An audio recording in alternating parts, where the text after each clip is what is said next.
નમસ્કાર, આપ જોઈ રહ્યા છો મુંબઈ સમાચાર ડિજિટલ ન્યૂઝ અને આપની સાથે છું હું મેહુલ ઝાલા. વાત કરીએ સૌથી મહત્વના સમાચારની.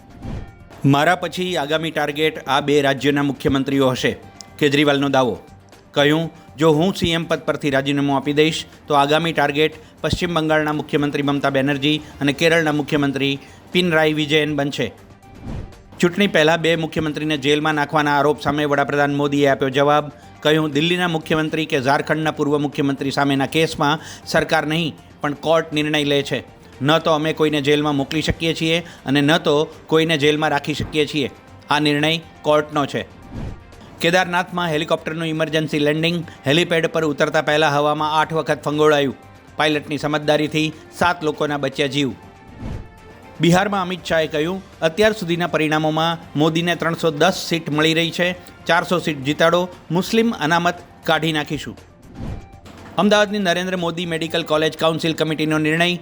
રેગિંગ મુદ્દે અમદાવાદના 4 સિનિયર ડૉક્ટર સસ્પેન્ડ. જુનિયર્સને નહીં જમવાની સજા. 700 વાર પ્રિસ્ક્રિપ્શન લખાવતા. સૌરાષ્ટ્ર યુનિવર્સિટી કે હંગામી વિશ્વવિદ્યાલય. શૈક્ષણિકની 68 તો બિન શૈક્ષણિકની 149 જગ્યાઓ ખાલી. 2.5 વર્ષથી કુલપતિ પણ ઇન્ચાર્જ. લાલિયાવાડીનો ઉત્તમ નમૂનો. અજાણી એડ પર ક્લિક કરતા પહેલાં સાવધાન. વડોદરાના બિઝનેસમેને ઓનલાઈન ટ્રેડિંગમાં 95 લાખ ગુમાવ્યા. એપમાં નફો તો 19 કરોડ બતાવ્યો પણ એ વિડ્રોઅલ ન કરી શક્યો. એક્ટ્રેસ લૈલા ખાનના હત્યારા સાવકા પિતાને મોતની સજા.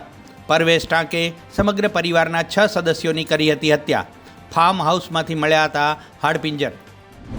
દીપિકા પાદુકોણ બેબી બમ્પને ફ્લોન્ટ કરતી મળી જોવા. પીળા ગાઉનમાં ખૂબ જ સુંદર લાગી રહી હતી એક્ટ્રેસ. રણબીર આલિયા નવા ઘરનું કામ જોવા પહોંચ્યા. તો આ હતા અત્યાર સુધીના મુંબઈ સમાચાર ડિજિટલ ન્યૂઝ.